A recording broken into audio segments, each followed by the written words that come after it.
Hi guys, welcome back to my channel Manasa Lok Kannada channel.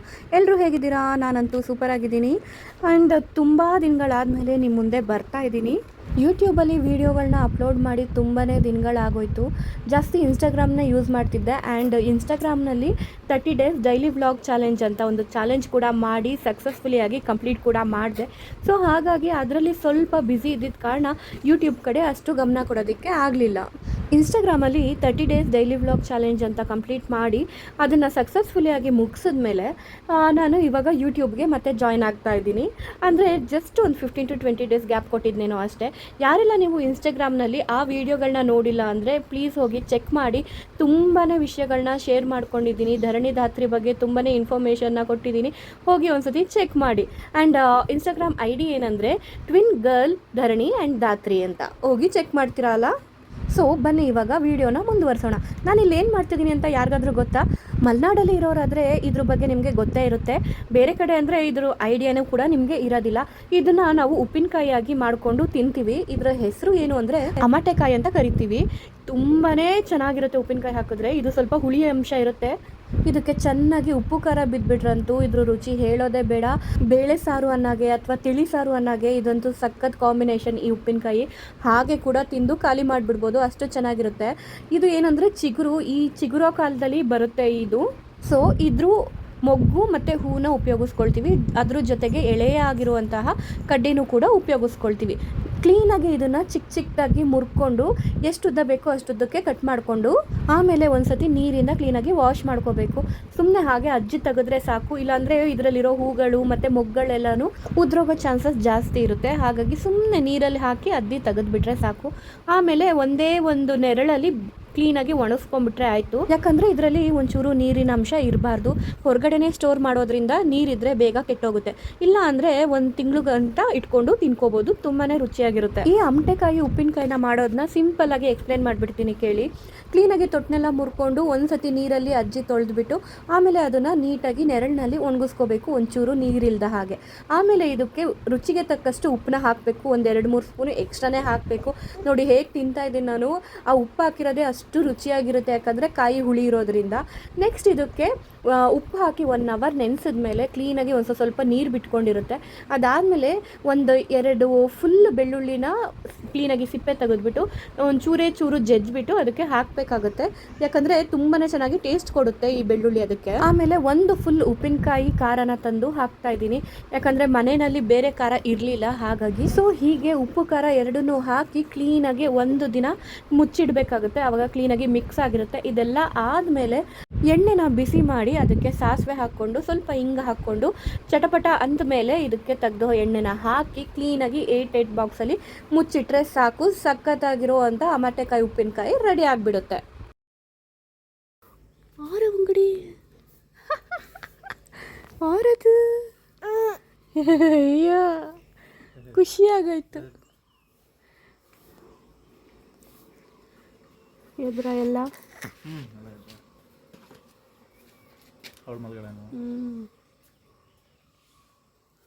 Hi hi ಮಾಡಿದ್ದು ಕಣ. Hi ಮಾಡ hi ಮಾಡ ಹಾಯ್ ಮಾಡ್ರೆ ಬರ್ತೀಯಾ?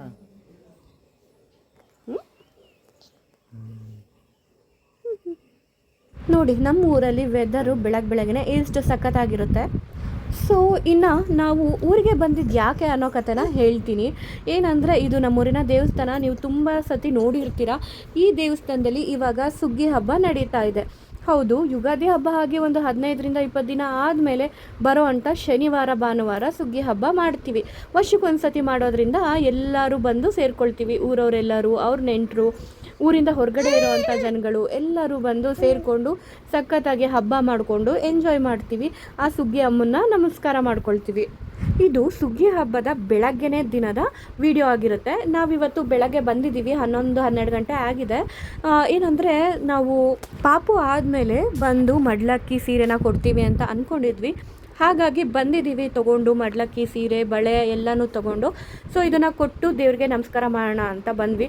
ಆದರೆ ಬರೋದು ಸ್ವಲ್ಪ ಲೇಟ್ ಆಗಿತ್ತು. ಯಾಕಂದರೆ ಮಕ್ಕಳನ್ನೆಲ್ಲ ಹೊರಡಿಸ್ಕೊಂಡು ಅವ್ರು ಸ್ನಾನ ಗಿನ ಮಾಡಿ ತಿಂಡಿ ಮಾಡಿ ಅವ್ರು ಮಲಗಿ ಎದ್ದು ಇದೆಲ್ಲ ಮುಗಿಸ್ಕೊಂಡು ಬರೋ ಅಷ್ಟೊತ್ತಿಗೆ ಸ್ವಲ್ಪ ಲೇಟ್ ಆಗಿಬಿಟ್ಟಿತ್ತು, ಒಂದು ಹಾಫ್ ಆನ್ ಅವರ್ ಲೇಟಾಗಿ ಬಂದ್ವಿ. ಸೊ ಹಾಗಾಗಿ ದೇವ್ರನ್ನ ಕ್ಲೀನಿಂಗಿಗೆ ಅಂತ ತೆಗೆದುಬಿಟ್ಟಿದ್ರು. ಸೊ ಇವಾಗ ಸೀರೆ ಕೊಡೋದಕ್ಕೆ ಆಗೋದಿಲ್ಲ, ಮಡ್ಲಕ್ಕಿ ಕೊಡೋದಕ್ಕೆ ಆಗೋದಿಲ್ಲ.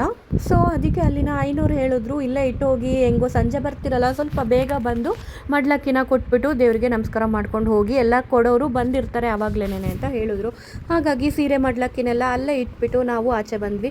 ನೋಡಿ, ಇದೇ ಸುಗ್ಗಿ ದೇವರು, ಸುಗ್ಗಿ ಅಮ್ಮ ತಾಯಿಯ ಮುಖವಾಡ ಎಲ್ಲನೂ ತೆಗೆದು ಕ್ಲೀನಿಂಗಿಗೆ ಅಂತ ಇಟ್ಕೊಂಡಿರ್ತಾರೆ. ಇಡೀ ದೇವಸ್ಥಾನನೇ ಕ್ಲೀನ್ ಆಗುತ್ತೆ, ಕ್ಲೀನ್ ಮಾಡ್ತಾರೆ ಇಡೀ ದೇವಸ್ಥಾನನ ಊರವರೆಲ್ಲ ಸೇರಿಕೊಂಡು. ಎಲ್ಲರೂ ವಾಲಂಟಿಯರ್ ಆಗಿ ಬಂದು ಇಲ್ಲಿ ಸೇವೆ ಮಾಡ್ತಾರೆ. ಯಾರಿಗೂ ಕೂಡ ಬಲವಂತ ಮಾಡಲ್ಲ, ಯಾರಿಗೂ ಕೂಡ ಕರೆಯೋದಿಲ್ಲ. ಅವರೇ ಬಂದು ಅವ್ರ ಪ್ರೀತಿಯಿಂದ ಬಂದು ಎಲ್ಲ ಕೆಲಸಗಳನ್ನ ಮಾಡಿ ಮುಗಿಸಿಕೊಟ್ಟು ಹೋಗ್ತಾರೆ. ಇನ್ನು ನಾವು ಮಡ್ಲಕ್ಕಿನ ದೇವಸ್ಥಾನದಲ್ಲೇ ಇಟ್ಬಿಟ್ಟು ಆಚೆ ಬಂದ್ವಿ. ಅಷ್ಟರೊಳಗಡೆ ಧರಣಿ ಸ್ವಲ್ಪ ಹೊತ್ತು ಆಟ ಆಡ್ಬಿಟ್ಟು ಅಳೋದಕ್ಕೆ ಶುರು ಮಾಡಿದ್ಲು. ಅಲ್ಲಿರೋ ಹೂನೆಲ್ಲ ಬೇಕು ಅಂತ ಕೇಳಿದ್ಲು. ಅದಕ್ಕೆ ನಮ್ಮ ಅಣ್ಣ ಇದ್ದವ್ರು ಏನು ಮಾಡಿದ್ರು, ಬಾ ಕಿತ್ಕೊಡ್ತೀನಿ, ಹೆಂಗೋ ಕಳ್ಸೋಕ್ಕೂ ಬೇಕಾಗುತ್ತೆ ಅಂತ ಹೇಳಿ ಬಂದಿದ್ದೆ ಕೆರೆ ಕಡೆ. ಹೂನ ಕೀಳೋದಕ್ಕೆ ಶುರು ಮಾಡಿದ್ರು. ತುಂಬ ಆಳ ಇದ್ದಿದ್ದರಿಂದ ನಾವ್ಯಾರು ಹೋಗಲಿಲ್ಲ. ಅವರೇ ಹೋಗ್ಬಿಟ್ಟು ಯಾವುದ್ಯಾವುದು ಕೈಗೆ ಸಿಗೋ ಅಂಥದ್ದಿತ್ತು ಅಂಥದ್ದನ್ನೆಲ್ಲ ಕ್ಲೀನಾಗಿ ಕಿತ್ಬಿಟ್ಟು ನಮಗೆ ಕೊಡ್ತಾ ಇದ್ದಾರೆ. ಸಂಜೆ ಇಲ್ಲೆಲ್ಲ ದೇವ್ರ ಮೆರವಣಿಗೆ ಹೋಗುತ್ತೆ. ಆ ಟೈಮಲ್ಲಿ ತುಂಬ ಜನ ಹೆಣ್ಮಕ್ಳು ಕಲಸನ ಇಟ್ಕೊಳ್ತಾರೆ. ಹಾಗಾಗಿ ಅದಕ್ಕೆ ಅಲಂಕಾರಕ್ಕೆ ಅಂತ ಇದನ್ನು ಯೂಸ್ ಮಾಡ್ಕೋಬೋದು ಅಂತ ಅಂದ್ಕೊಂಡು ತೊಗೊಂಬಂದ್ವಿ. ನಾನಂತೂ ಕಳಸ ಹಿಡಿತಿರ್ಲಿಲ್ಲ, ಆದರೆ ನಮ್ಮ ಅಣ್ಣನ ಹೆಂಡತಿ ಅಂದರೆ ನಮ್ಮ ಅತ್ತಿಗೆ ಕಳಸ ಹಿಡಿತಾಯಿದ್ರು. ಸೊ ಅವ್ರಿಗೆ ಯೂಸ್ ಆಗುತ್ತೆ ಅಂತ ತೊಗೊಂಬಂದ್ವಿ. ಹಾಗೆ ಧರಣಿಗೂ ಕೈಗೆ ಇಟ್ಕೊಳ್ಳೋದಕ್ಕೆ ಕೊಟ್ವಿ. ಅವಳಂತೂ ಇಟ್ಕೊಂಡು ಖುಷಿ ಪಟ್ಲು. ಈ ಕಮಲದ ಹೂವು ಅಂತೂ ಸಖತ್ತಾಗಿದೆ ಕಲರು. ಈ ಕಲರ್ ನೀವು ಯಾರಾದರೂ ನೋಡಿದ್ದೀರಾ? ಈ ಕಲರ್ ಅಂತೂ ತುಂಬಾ ರೇರ್ ಕಲರ್ ಅಂತಲೇ ಹೇಳ್ಬೋದು. ಇದ್ರ ಜೊತೆ ಒಂದು ವೈಟ್ ಕಮಲ ಕೂಡ ಅಲ್ಲಲ್ಲೇ ನಿಮಗೆ ಕಾಣ್ತಾ ಇದೆ. ಅದೇನು ಅಷ್ಟು ಚೆನ್ನಾಗಿರಲಿಲ್ಲ, ಹಾಗಾಗಿ ಅದೇನು ಕಿತ್ಕೊಳ್ಳಿಲ್ಲ. ಒಂದೆರಡು ಕಮಲದ ಮೊಗ್ಗಳನ್ನು ಕೂಡ ಕಿತ್ಕೊಂಡ್ವಿ, ಯಾಕಂದರೆ ಸಂಜೆ ಅಷ್ಟೊತ್ತಿಗೆ ಅದು ಕೂಡ ಅರಳುತ್ತೆ, ಯೂಸ್ ಮಾಡ್ಕೋಬೋದು ಅಂತ ಹೇಳಿ. ಇನ್ನು ಈಗ ಬಂದಿದ್ದ ಕೆಲಸ ಅಂತೂ ಆಗಲಿಲ್ಲ. ಮನೆ ಕಡೆ ಹೋಗೋಣ, ಬಿಸಿಲು ಜಾಸ್ತಿ ಆಯಿತು ಅಂತ ಹೇಳಿ ಬಂದ್ವಿ ಕಾರಲ್ಲಿ, ಮತ್ತೆ ಮನೆ ಕಡೆ ಹೊರಟ್ವಿ. ನಾವಂತೂ ಊರಿಗೆ ಅಪರೂಪಕ್ಕೆ ಬರೋದ್ರಿಂದ ಅಲ್ಲಿನ ಜನಗಳು, ಅಂದರೆ ಊರಿನ ಜನಗಳು, ಸಿಕ್ತವರು, ಪರಿಚಯ ಇರೋರು ಎಲ್ಲರೂ ಮಕ್ಳನ್ನ ಮಾತಾಡ್ಸೋಕ್ಕೆ ಅಂತ ಹತ್ತಿರ ಬರ್ತಾರೆ, ಮಾತಾಡಿಸ್ತಾರೆ. ನಮ್ಮ ಧರಣಿ ಅಂತೂ ಯಾರು ಮುಟ್ಟಿದ್ರು ಕೈ ಅನ್ನೋದಕ್ಕೆ ಶುರು ಮಾಡಿಬಿಟ್ಟಿದ್ಲು. ಅವಳಿಗೆ ತುಂಬಾ ಹಿಂಸೆ ಆಗ್ತೈತಿ, ಯಾಕೆಲ್ಲರೂ ಬಂದು ಹಿಂಗೆ ಮುಟ್ತಾರೆ, ಕೆನ್ನೆಗಿಂಟ್ತಾರೆ, ಮೈಕೈ ಎಲ್ಲ ಮುಟ್ತಾರೆ ಅಂತ. ಅದಕ್ಕೆ ಅವಳು ಸಮಾಧಾನಕ್ಕೆ ಅಂತ ಕಮಲದ ಹೂನ ಕಿತ್ಬಿಟ್ಟು ಕೈಗೆ ಕೊಡ್ತಾ ಇದ್ದೀವಿ. ಆಮೇಲೆ ಸ್ವಲ್ಪ ಆರಾಮಾದ್ಲು ಅವಳಂತೂ. ಮನೆಗೆ ಹೋಗಿ ಊಟ ಗೀಟ ಮಾಡಿಕೊಂಡು ಸ್ವಲ್ಪ ಹೊತ್ತು ರೆಸ್ಟ್ ಮಾಡಿ ಆಮೇಲೆ ಫ್ರೆಶ್ ಅಪ್ ಆಗಿ ನೀಟಾಗಿ 6:30 ಅಷ್ಟೊತ್ತಿಗೆ ನಾವು ಮತ್ತೆ ದೇವಸ್ಥಾನಕ್ಕೆ ಬಂದ್ವಿ. ಸುಗ್ಗಿ ಇದ್ದಿದ್ದು ಪೂರ್ತಿ ನೈಟ್ ಎಲ್ಲ ನಡೆಯುತ್ತೆ, ಹಾಗಾಗಿ ನಾವು ಸ್ವಲ್ಪ ಬೇಗನೆ ಬಂದ್ವಿ. ಮಡ್ಲಕ್ಕಿ ಸೀರೆ ಕೊಟ್ಬಿಟ್ಟು ಮತ್ತೆ ಹೋಗೋಣ ಅಂತ. ಆ್ಯಕ್ಚುಲಾಗಿ ಸುಗ್ಗಿ ಶುರು ಆಗೋದೇ 10 ಗಂಟೆ, ಹಾಗೆ ದೇವ್ರನ್ನ ಹೊರಡಿಸೋದೇ ಅಷ್ಟೊತ್ತಾಗುತ್ತೆ. ಆದರೆ ನಾವು 6:30 7 ಗಂಟೆ ಅಷ್ಟೊತ್ತಿಗೆಲ್ಲ ಬಂದು ಮಡ್ಲಕ್ಕಿ ಕೊಡೋದಕ್ಕೆ ಅಂತ ನಿಂತ್ಕೊಂಡ್ವಿ. ಆಗಲೇ ಎಲ್ಲರೂ ಬಂದುಬಿಟ್ಟಿದ್ರು ಮಡ್ಲಕ್ಕಿ ಕೊಡೋ ಅಂಥವ್ರು. ನಾವು ಅವ್ರ ಜೊತೆನೇ ನಿಂತ್ಕೊಂಡು ಜೊತೆಗೆ ಮಡ್ಲಕ್ಕಿ ಕೊಡೋದಕ್ಕೆ ಏನೇನು ಬೇಕು ಅಂತ ಎಲ್ಲ ತಯಾರಿ ಮಾಡ್ಕೊಂಡ್ವಿ. ಮತ್ತು ಒಂದು ತಟ್ಟಲ್ಲಿ ಕೂಡ ಎಲ್ಲ ಇಟ್ಕೊಂಡು ರೆಡಿ ಮಾಡ್ಕೊಂಡ್ವಿ. ಆ ಸೈಕಲ್ ಗ್ಯಾಪ್ನಲ್ಲೇ ಇಲ್ಲಿ ಸುಂದರವಾಗಿ ಶಿವ ಪಾರ್ವತಿನ ಅಲಂಕಾರ ಮಾಡಿದರು, ಅಂದರೆ ಲೈಟಿಂಗ್ಸ್ ಹಾಕಿದ್ರು. ಸೊ ಅದ್ರ ಮುಂದೆ ನಿಂತ್ಕೊಂಡು ಕೆಲವೊಂದು ಫೋಟೋಸ್ನ ತಕ್ಕೊಂಡ್ವಿ. ಯಾಕಂದರೆ ಜನ ಜಾಸ್ತಿ ಆದಮೇಲೆ ಇಲ್ಲೆಲ್ಲ ಬರೋದಕ್ಕೂ ಕೂಡ ಆಗೋದಿಲ್ಲ, ತುಂಬ ರಶ್ ಆಗೋಗುತ್ತೆ. ನಾವು ಇಲ್ಲಿ ದೇವಸ್ಥಾನದಲ್ಲಿ ಮಡ್ಲಕ್ಕಿ ಕೊಡೋದಕ್ಕೆ ಅಂತ ಎಲ್ಲ ತಟ್ಟೆಗೆ ಹಾಕಿ ಜೋಡಿಸ್ಕೊಳ್ತಾ ಇದ್ರೆ, ಇಲ್ಲಿ ನಮ್ಮ ಮಕ್ಕಳು ಬೇರೆ ಮಕ್ಕಳ ಜೊತೆ ಕಿತಾಪತಿ ಮಾಡ್ಕೊಂಡು ಆಟ ಆಡ್ತಾ ಇದ್ದಾರೆ. ನೋಡಿ ಎಷ್ಟು ಚೆನ್ನಾಗಿ ಹೊಂದ್ಕೊಳ್ತಾರೆ ಅಂತ. ನಮ್ಮ ಮಕ್ಕಳಂತೂ ಬೇರೆ ಮಕ್ಕಳ ಥರ ಕಿತಾಪತಿ ಮಾಡೋದಾಗಲಿ, ಗಲಾಟೆ ಮಾಡೋದಾಗಲಿ, ಅಳೋದಾಗಲಿ ಮಾಡೋದೇ ಇಲ್ಲ. ಆಚೆ ಬಂದರೆ ಅವೆಲ್ಲ ಗಿಳಿ ಮರಿಗಳು ಸುಮ್ಮನೆ ಇರ್ತವೆ, ಒಂಚೂರು ಗಲಾಟೆ ಮಾಡೋದಿಲ್ಲ. ನಾನಂತೂ ತುಂಬಾ ಅದೃಷ್ಟ ಮಾಡಿದ್ದೆ ಅನಿಸುತ್ತೆ ಈ ಥರ ಮಕ್ಕಳನ್ನ ಪಡೆಯೋದಕ್ಕೆ. ಕೆಲವು ಮಕ್ಕಳಂತೂ ನೋಡಿದ್ದೀನಿ, ಆಚೆ ಕರ್ಕೊಂಬಂದರೆ ಅಷ್ಟು ಕಿರಿಕಿರಿ ಮಾಡ್ತಾರೆ. ಅಮ್ಮಂದಿರಿಗೆ ಎತ್ಕೊಳ್ಳಿ ಅಂತ ಹಠ ಹಿಡಿದ್ರೆ ಅವರು ಎತ್ಕೊಂಡ್ರೆ ಕೆಳಗಡೆ ಇಳಿಯೋದೇ ಇಲ್ಲ, ಆ ಥರ ಎಲ್ಲ ಮಾಡ್ತಾರೆ. ನಮ್ಮ ಮಕ್ಕಳು ಹಾಗಿಲ್ಲ, ಎಲ್ಲರ ಜೊತೆನೂ ಹೊಂದ್ಕೊಳ್ತಾರೆ, ಆರಾಮಾಗಿರ್ತಾರೆ. ಇನ್ನು ನೋಡಿ, ಇಲ್ಲಿ ದೇವಸ್ಥಾನದಲ್ಲಿ ಆಗಲೇ ಸುಗ್ಗಿ ಅಮ್ಮನ್ನ ಎಲ್ಲ ರೆಡಿ ಮಾಡೋದಕ್ಕೆ ಶುರು ಮಾಡ್ಕೊಂಡಿದ್ದಾರೆ. ಇನ್ನೂ ಟೈಮ್ 7 ಗಂಟೆ ಆಗಿರೋದ್ರಿಂದ ಇನ್ನೂ ರೆಡಿ ಮಾಡಿರಲಿಲ್ಲ, ಯಾಕಂದರೆ ಶುರುವಾಗದೆ 10 ಗಂಟೆ ಅಂತ ಹೇಳಿದ್ನಲ್ಲ. ಸೊ ಹಾಗಾಗಿ ಎಲ್ಲ ನಿಧಾನಕ್ಕೆ ಮಾಡ್ಕೊಳ್ತಾ ಇದ್ದಾರೆ. ಇನ್ನು ನಾವು ಬೇಗ ಬಂದಿದ್ದರಿಂದ ಅಮ್ಮನಿಗೆನೇ ರಂಗೋಲೆ ಎಲ್ಲ ಇಟ್ಟು ಕ್ಲೀನಾಗಿ ಹೊಸ್ಲನ್ನ ಅಲಂಕಾರ ಮಾಡಿ ಅಂತ ಹೇಳಿದ್ರು. ಸೊ ಅಮ್ಮ ಆ ಕೆಲಸ ಮಾಡ್ತಾಯಿದ್ರೆ ನಮ್ಮ ಮಕ್ಕಳು ಬಂದು ಅಲ್ಲಿ ರಂಗೋಲೆ ಎಲ್ಲ ಎಳಿತಾ ಇದ್ರು. ಹಾಗಾಗಿ ಅವ್ರನ್ನ ಇಟ್ಕೊಂಡು ನಾನು ಕೂತ್ಕೊಂಡಿದ್ದೆ ನೋಡಿಕೊಂಡು. ಇನ್ನು ನೋಡಿ, ಇದೇ ನಮ್ಮ ಬಸವಣ್ಣ, ತುಂಬ ಪವರ್ಫುಲ್ ಆದಂಥ ದೇವರು. ನಾನು ಚಿಕ್ಕವಳಿದ್ದಾಗ ನನಗೆ ತುಂಬಾ ಹುಷಾರು ತಪ್ಪಿತ್ತು. ಆ್ಯಂಡ್ ನನಗೆ ಕಾಲು ಕೈಯಲ್ಲೆಲ್ಲ ತುಂಬಾ ಗುಳ್ಳೆಗಳಾಗೋಗಿತ್ತು. ತುಂಬ ಡಾಕ್ಟ್ರ್ ಹತ್ರ ತೋರಿಸಿದ್ರು, ಏನೂ ಪರಿಹಾರ ಆಗಲಿಲ್ಲ. ಆವಾಗ ನಾವು ಅಂದರೆ ನಮ್ಮ ಅಪ್ಪ ಅಮ್ಮ ಬಂದು ದೇವರಿಗೆ ಹರಕೆ ಕಟ್ಕೊಂಡು ಕೇಳಿಕೊಂಡ್ರು, ಬೇಗ ಕಾಲಲ್ಲಿ ಕೈಯಲ್ಲಿ ಆಗಿರೋವಂಥ ಈ ಗುಳ್ಳೆಗಳೆಲ್ಲ ವಾಸಿ ಆದರೆ ಬಂದು ನಿಮಗೆ ಗಂಟೆ ಕಟ್ತೀವಿ ಅಂತ. ಸೊ ಅದನ್ನು ಹರಕೆ ಹೊತ್ತು ಸ್ವಲ್ಪ ದಿನಕ್ಕೆ ಎಲ್ಲ ಪೂರ್ತಿಯಾಗಿ ಕ್ಲಿಯರ್ ಆಯಿತು ನನಗೆ. ಅದಾದಮೇಲೆ ನನಗೆ ಒಂಚೂರು ಸ್ಕಿನ್ ಅಲರ್ಜಿ ಥರ ಏನೂ ಆಗಲೇ ಇಲ್ಲ. ತುಂಬಾ ನಾನು ಚೆನ್ನಾಗಾದೆ. ಅದಾದಮೇಲೆ ಬಂದು ಹರಕೆ ಎಲ್ಲ ತೀರಿಸಿದ್ವಿ, ದೇವರಿಗೆ ಗಂಟೆನೂ ಕೂಡ ಕೊಟ್ವಿ.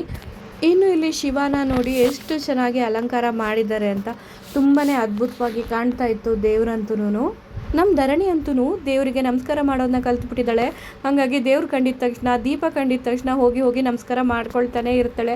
ಅವಳು ನಮಸ್ಕಾರ ಮಾಡೋದು ನೋಡಿದ್ರೇ ಒಂದು ಖುಷಿ ಆಗುತ್ತೆ. ಅಲ್ಲಿರೋರೆಲ್ಲರೂ ನೋಡಿ ನಗ್ತಾಯಿದ್ರು, ಎಷ್ಟು ಚೆನ್ನಾಗಿ ಮಾಡ್ಕೊಳ್ತಾಳೆ ನಮಸ್ಕಾರನ, ಸೋ ಕ್ಯೂಟ್ ಅಂತ. ಇನ್ನು ಬನ್ನಿ ನಮ್ಮ ಸುಗ್ಗಿ ಅಮ್ಮನ್ನ ತೋರಿಸ್ತೀನಿ, ಎಷ್ಟು ಸುಂದರವಾಗಿ ಕಾಣ್ತಾ ಇದ್ದಾರೆ ಅಂತ ನೋಡಿ. ನನಗಂತೂ ನೋಡಿ ಕಣ್ ತುಂಬಂತು. ಜನ ಜಾಸ್ತಿ ಇಲ್ಲದೆ ಇರೋ ಕಾರಣ ಆಗಲೇ ಸುಗ್ಗಿ ಅಮ್ಮನ ಕೂಡ ರೆಡಿ ಮಾಡಿದ್ರಿಂದ ಹತ್ತಿರದಲ್ಲಿ ನಿಂತ್ಕೊಂಡು ತುಂಬ ಚೆನ್ನಾಗಿ ಕಣ್ ತುಂಬಿಸ್ಕೊಂಡ್ವಿ. ಮತ್ತು ವೀಡಿಯೋಗಳನ್ನೂ ಕೂಡ ಮಾಡಿಕೊಂಡೆ. ಎಷ್ಟು ಅದ್ಭುತವಾಗಿ ಕಾಣ್ತಾ ಇದ್ದಾರೆ ಅಲ್ವಾ ದೇವರು. ನೀವು ಕೂಡ ನೋಡಿ ಆಶೀರ್ವಾದನ ತಗೊಳ್ಳಿ ಅಂತ ಹೇಳ್ತೀನಿ. ನಾನು ಮದುವೆ ಆದಮೇಲಿಂದ ಜಾಸ್ತಿ ಬಂದೇ ಇಲ್ಲ, ಕಾರಣ ಅದು ಇದು ಕೆಲಸ ಅಂತ ಹೇಳಿ ತಪ್ಪಿಸ್ಕೊಳ್ಳೋದೇ ಆಗೋಗ್ಬಿಟ್ಟಿತ್ತು. ಬಟ್ ಈ ಸತಿ ಹೋಗಲೇಬೇಕು. ನನ್ನ ಹಸ್ಬೆಂಡ್ ಬರ್ತಾರೋ ಬಿಡ್ತಾರೋ, ನಾನಂತೂ ಹೋಗಿ ನಮಸ್ಕಾರ ಮಾಡ್ಕೊಳ್ತೀನಿ, ಮಡ್ಲಕ್ಕಿನ ಕೊಡ್ತೀನಿ ಅಂತ ತೀರ್ಮಾನ ಮಾಡ್ಕೊಂಡು ಬಂದಿದ್ರಿಂದ ಈ ಸುಗ್ಗಿ ಅಮ್ಮನ್ನ ನೋಡೋ ಅಂತ ಅದೃಷ್ಟ ನಂದಾಯಿತು. ನನ್ನ ಹಸ್ಬೆಂಡ್ನ ಕೈಕೊಂಡು ಕೂತ್ಕೊಂಡ್ಬಿಟ್ಟಿದ್ದಿದ್ರೆ ಈ ಸತಿನೂ ನನಗೆ ಬರೋದಕ್ಕೆ ಆಗ್ತಾನೆ ಇರಲಿಲ್ಲ, ಮಿಸ್ ಆಗಿಬಿಡೋದು.